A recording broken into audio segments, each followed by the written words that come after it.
Welcome to A Christian Response with me, Dave Piper, on TWR-UK. In this series, we're taking a look at how Christians are responding to some of the major issues in communities across the UK and around the world.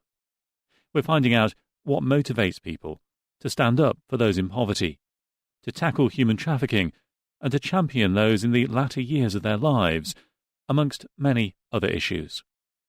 We're speaking to church leaders, charity staff, experts and volunteers to get a grasp of the numerous problems in our communities that can be fixed by prayer, practical action and political intervention. We're taking lessons from Scripture about how we as followers of Christ should respond to those around us.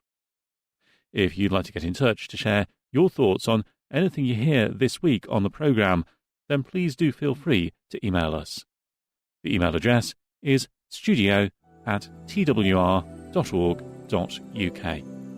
That's studio@twr.org.uk. We're joined this week on the series by Catherine de Souza, the CEO of Prison Fellowship, and we're taking a look this week, Catherine, at a Christian response to justice in our prisons. And as we start to unpack exactly what that means, particularly for different people on different sides of the justice equation, I wonder if we can start by getting your thoughts on why we have prisons, really, in the first place.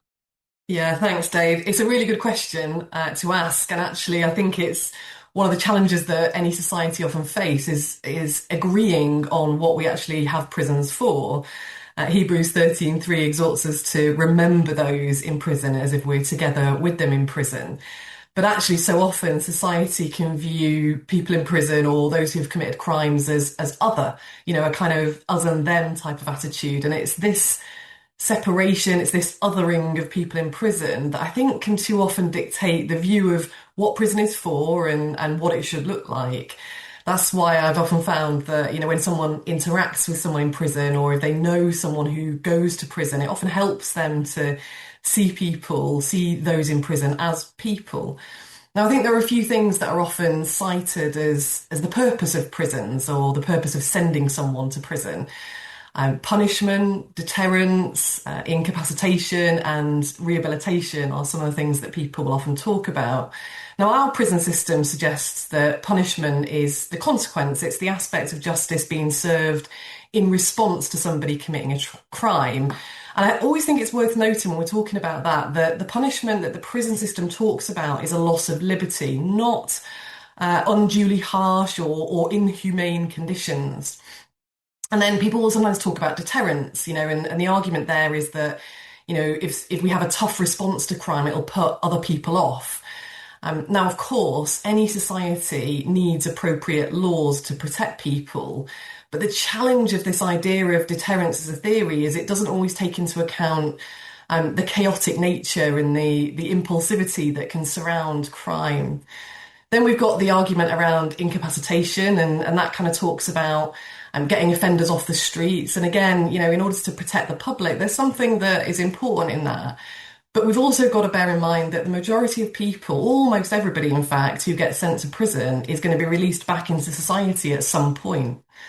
And then finally, people will talk about rehabilitation. And that is the area that focuses on behavioural change in a person. And actually, that's the area that's increasingly being acknowledged as providing the potential for change. But it's really important to note that when we're talking about rehabilitation, it doesn't just happen naturally. It requires investment. And would you argue that, to some extent at any rate, our prison system is set up acknowledging those different reasons for why people are put in prisons? Because we have different categories of prison, don't we? And people, as they move towards the end of their sentence, may end up in a very different type of prison to the one they started off in. That's right. And you're right, Dave, there is an acknowledgement of those different areas. I think where the challenge comes in is if one is emphasised over the other. For example, if we only think that prison is for punishment, then the focus on rehabilitation can get lost. And that's where a lack of investment in rehabilitation can cause challenges for a system. And we've already got a system that has a very high imprisonment rate. You know, Scotland, along with England and Wales, has the highest imprisonment rate in Western Europe. We've currently got a prison population of just over 87,000 people. And overcrowding has been a persistent problem, so much so that we know over the last couple of years it's reached crisis point. And the government's had to implement things like the early release scheme. And the challenge of that is it means that rehabilitation can't be up on the agenda. Because overcrowding, it impacts purposeful activity, it impacts living conditions, it puts strain on prison staff. And so when there are more people in our prisons than can safely be managed, then effective rehabilitation becomes extremely difficult. And then the chances of somebody reoffending once they're released is increased as well. Because that's another side to this, isn't it? We also have a shockingly high reoffending rate for people, particularly, the newspapers tell us anyway, particularly people who've only done a short time in prison. That's right. Reoffending rates have remained persistently high, and short prison sentences have been shown to not be effective at reducing reoffending, which is why actually the Sentencing Act that was based from the sentencing review last year is particularly welcome, because there is an aspect of that talks about a presumption against short sentences. So there has actually been an acknowledgement that short sentences have not been effective at reducing reoffending, and a commitment to exploring alternatives and to making more useful alternatives, such as community sentencing.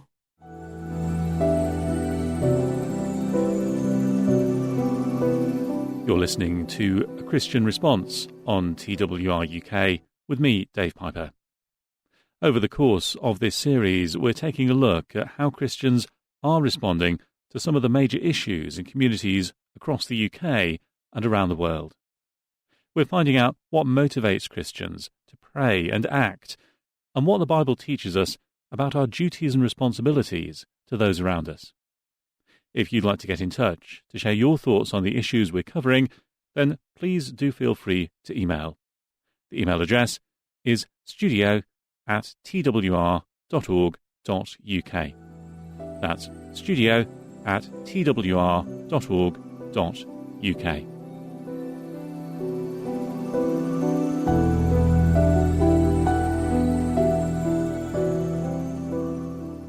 When we look at prisons then in the round, there's conceptions in society about what it's like on the inside, and certain parts of the media and social media, we hear that it's like a holiday camp, that people who've committed crimes are being given PlayStations to play with, other games consoles are available.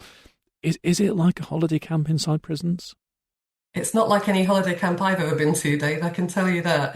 I always remember watching a TV programme some years ago where a well-known chef went into prison and did a great job of starting a programme of activity in there. But I remember on the first episode of the show him talking about how it felt like a holiday camp to him. But by the second episode, he was talking about how he was fearing in case somebody stabbed him. So, you know, it's this kind of juxtaposition that I think is often portrayed in the media, of something so soft, but then something very dangerous. And actually, I think, you know, having a realistic and a knowledgeable picture of the prison system is really important. And actually, particularly for us as Christians, I think we've got a responsibility to know a little bit more about what our prison system is like, what our justice system is like.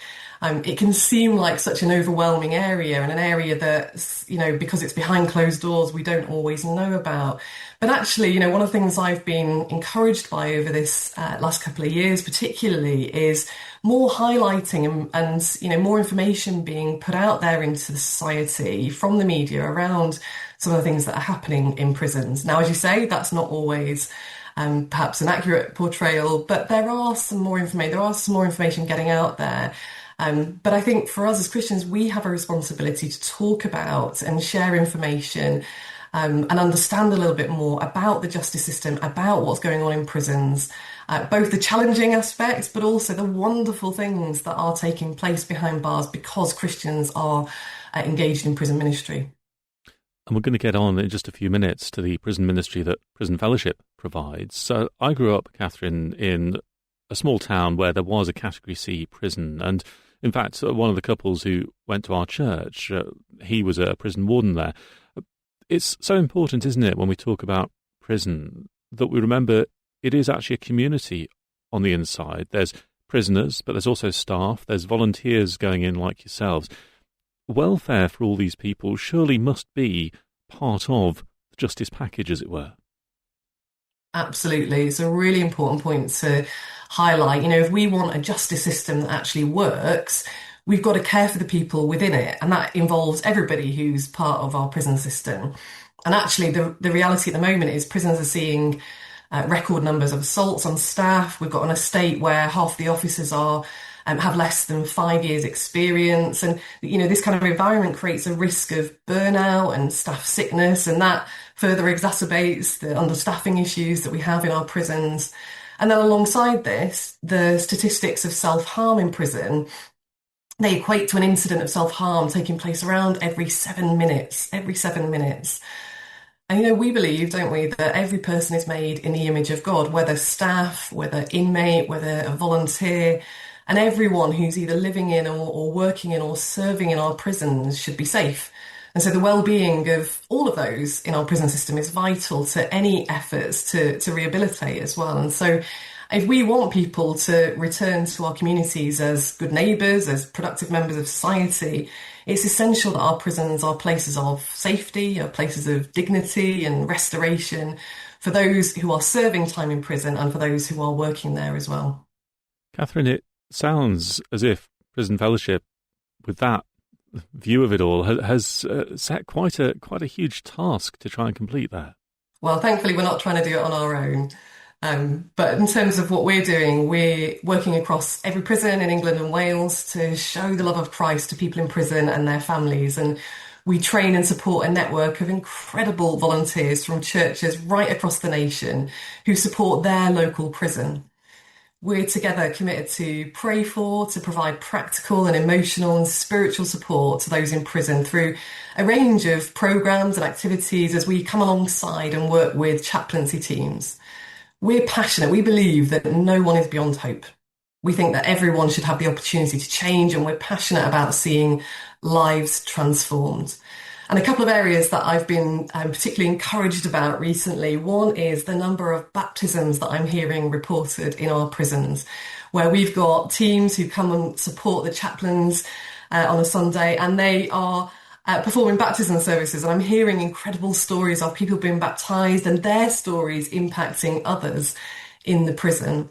And the other area that I'm really encouraged by at the moment is one of our programmes is around pastoral care, where we help to provide trained volunteers that come alongside people who are experiencing bereavement in some way or other. And through that work, we've been able to support people who are having a really tough time in prison through their grief of whether it's somebody who they've lost while they've been in prison, or whether it's somebody that they've lost a while ago but have never been able to really process that grief. And the number of times that we've heard somebody say, if I trace back where it all started to go wrong, it's when I lost a particular loved one. And so being able to help somebody and support somebody to process grief in a healthy and productive way with support actually is really transformational. But if I can, I'd love to tell you about Claire. Claire is someone who spent around 20 years addicted to heroin, and she eventually had an 8-page list of convictions, and she spent time in prison. And her addiction, her convictions, they cost her health, her relationships, her children, her self-worth, she would describe. And while in prison, one of Prison Fellowship's letter writers wrote to Claire. And Claire was so moved by the fact that someone who didn't know her and had never met her but cared enough to write to her. And so that led her to then later go on to visit the chapel, and she was shown care and love by the chaplain there as well. And then when she left prison, she went to a Christian rehab, and again, she was shown care and love, and that's where she gave her life to Christ. And God completely transformed her life. And she shared that she had this picture of herself wearing a T-shirt with the labels scum and thief on it. And then later, she had a picture again of this T-shirt with alone and afraid and broken as the words on it. But then she said she felt God gave her a new top. And on that were the labels loved, forgiven, valued, set free. And Claire's now happily married, she's a loving mum, and she's also a prison counsellor, and she supports women where she once was. And we're very glad that she's also a volunteer with us at Prison Fellowship too. That's an absolutely incredible story to hear. Just really so heartwarming, because if you look at it one way, all of us, even those of us who've never committed a crime in our lives, let alone been sent to prison for it, we all need rehabilitation in some way by God, don't we? Absolutely. And isn't it just a wonderful picture that God offers his restoration and love to all of us, even when our backgrounds might have been particularly challenging or we might feel very far away. And, in Claire's example, that whole area of her self-worth was really significant. And what a transformation. You mentioned people writing letters to prisoners, and that must be, in some senses, it's such a simple thing to do, isn't it? But in other ways, that must be such an incredibly difficult thing to know how to do that, what to write, how to encourage someone who you don't know. Yeah, it is a very simple thing to do. And I think one of the things that I often try and encourage churches around this area of prison ministry is that there are a number of roles, there are a number of ways that people can get involved. And all of them have an impact. All of them are significant.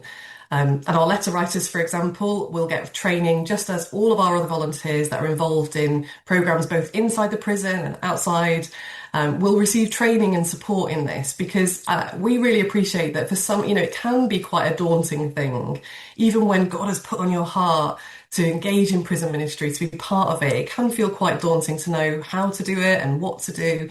Well, that's where we can come in and help with support and training around that.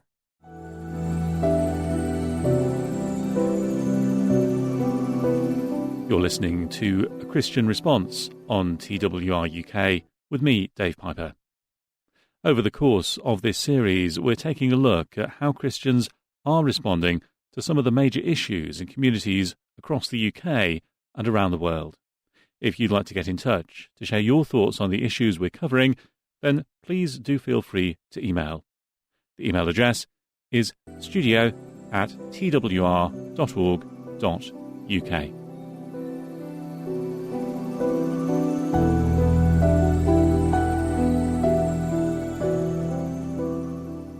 It must be difficult at times, either for those who are Christians who've ended up in prison or those who become Christians whilst on the inside, because their experience of fellowship must be, you spoke earlier about the lack of liberty in prison, their experience of fellowship must be very different to that of those of us on the outside.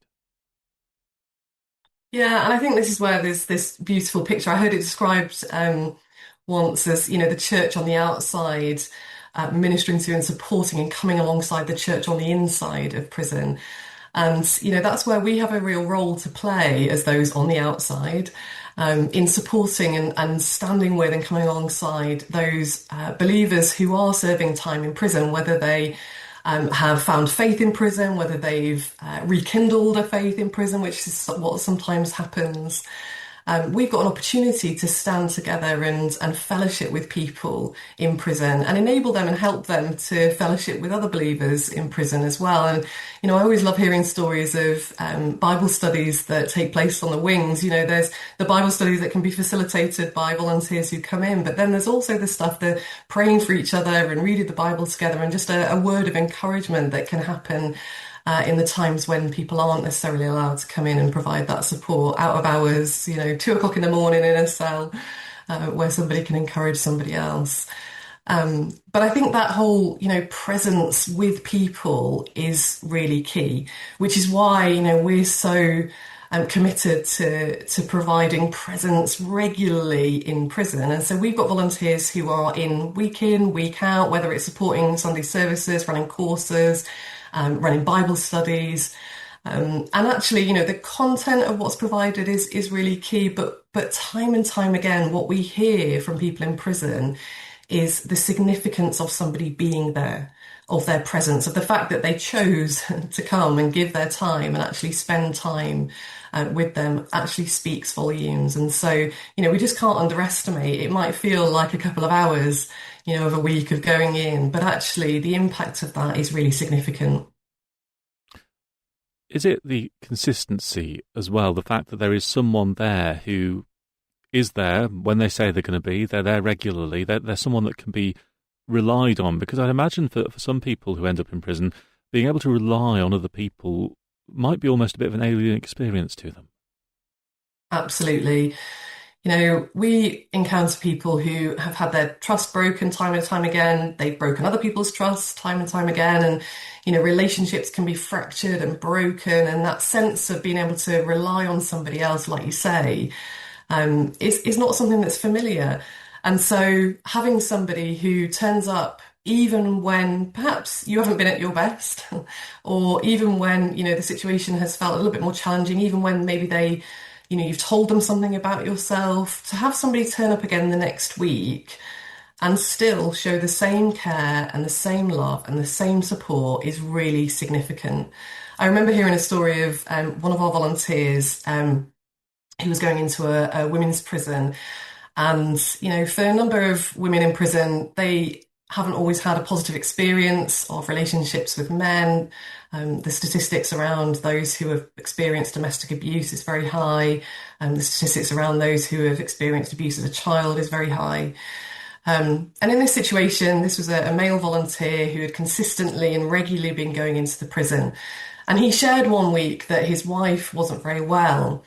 And the women, because they'd had this sort of modelling of what healthy relationships look like and somebody who was regularly turning up and interacting with them, they organised and put together so that they could get some flowers for his wife. And that was a really big deal, for their perception and understanding of relationship and wanting to do something for somebody else, wanting to say what you've done for me matters and I want to make sure that I'm doing something for you as well. But I just love that this really practical response to something that had obviously had a significant impact on these women's lives, of somebody showing up and modelling and showing what a healthy and caring relationship can look like. Catherine, we're aware that when people are released from prison, whatever experience they've had in prison, whether they've had the best, the most positive rehabilitation or sadly the worst, they can end up returning to crime for a whole host of different reasons. Things go wrong once they're let out. Can the same be true for those who do find faith in prison or have it rekindled? Can they get back out into the outside world, things go wrong for them faith-wise, and they end up falling away from that faith? Yeah, I mean, leaving prison for anyone is fraught with challenges. A significant number of people who are released, they're not going out to stable accommodation. Many aren't going into employment. A number of people are facing fractured or even broken family relationships. And all of these are really vital factors in helping somebody to live crime-free. We weren't made to live our lives in isolation. And so it's the same for people in prison. They're not designed. We weren't designed to be cut off from others. We're designed to be in community with support and care around us. And so, when we think about those vital factors that help people to live crime-free, to not reoffend, the family relationships, things like employment and accommodation and practical support. And then, added to that, the high numbers of people who are recalled to prison, not just for a reoffence, but all too often people are recalled to prison for breaching a licence condition. So, it could be missing a probation appointment, or it could be not being in the place that they were expected to be because actually their accommodation has fallen through. And so, all those factors together, you end up with a number of people who are in this cycle of going in and out of prison. And that's why what happens in prison and in preparing for release is so key. What we do in supporting people in prison has such an impact on how they go through the gate. But then, of course, prison ministry doesn't just stop at the prison gate. The church can play a really important part in not only supporting people inside prison, but after release too, whether it's through mentoring or practical support or being a welcoming community. And of course, for churches, churches may not even be aware that they've got prisons on their doorstep or that Christians are being released from prison into their town or city. It can be difficult, can't it, to know how to be welcoming to people like that? Yeah, and I think that's, again, where, organisations like ourselves who can support people in being involved in prison ministry, and our partners as well, who support people in being able to effectively and practically support people coming out. But the reality is that, for most church congregations, there will be people who are impacted by crime. There'll be people in the congregation who are victims of crime. There'll be people in the congregation who are perpetrators of crime. There'll be people who are both. And there'll be many who are impacted or have been impacted by crime.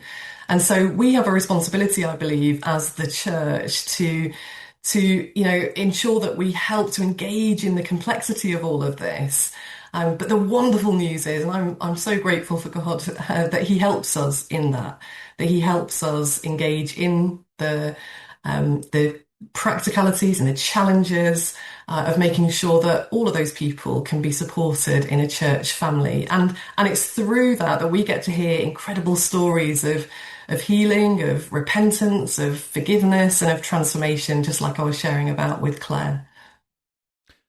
Do you think in order to do all of this in our churches, we need to make sure we do have a robust theology of justice, mercy, grace, and forgiveness, rather than just looking at one side or other of that equation? Yeah, absolutely right. And, I'm really aware that the challenges of our justice system, our prison system can seem overwhelming. It can seem like, what difference can we make? But we serve a God of justice and of mercy.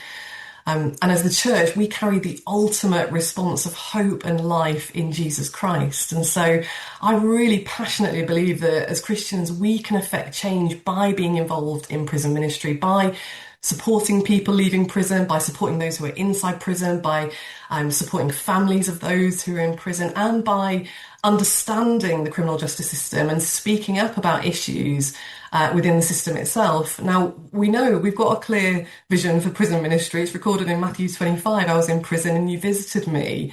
And so, we've got a role to play when it comes to reaching people and caring for people in prison. We've got a role in the discipleship of believers in prison, and we can help people prepare for life on the outside, a life that is free from crime, that is filled with purpose. As Christians, I believe that we really need to equip ourselves with the knowledge of what the prison system is actually like, and be unafraid of engaging in discussions that, aren't always straightforward, aren't always easy. But we can engage in these discussions, whether it's from our pulpits or around our dinner tables. And we can be part of affecting change, both in people's lives and in the wider system as well. We're called to act justly and to love mercy. And so our faith needs to be lived out, I believe, in demonstrating God's justice of restoration and of transformation. And of course, just finally, Catherine, one thing that any of us can do wherever we are in the UK, whatever church we're going to, is we can pray for those in prison, can't we? Absolutely. Just over 46 years ago, when Prison Fellowship was started, it was on a foundation of prayer. That's the first thing that our founder and the group of people that she had surrounding her did, was they prayed for our prisons and for people in prison. And 46 years later, that is the same foundation for us, is prayer. We know that prayer changes us and prayer changes things. And so we are passionate about praying for our prison system, praying for people who are affected by it, praying for those in prisons, whether it's staff, whether it's those in prison, and for their families. And we believe that God hears our prayers. Catherine de Souza from Prison Fellowship, thank you for joining us today. Thanks so much. And that's all we got time for on this week's episode of A Christian Response.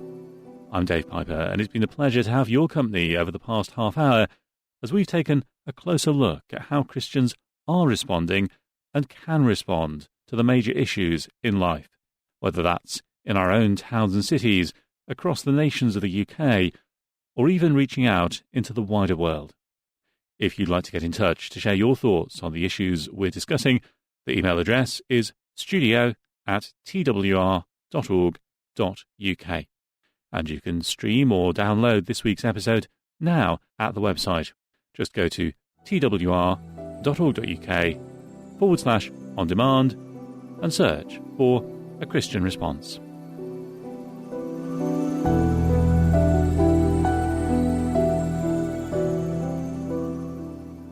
This podcast is a production of Transworld Radio UK. For more information, go to our website at twr.org.uk.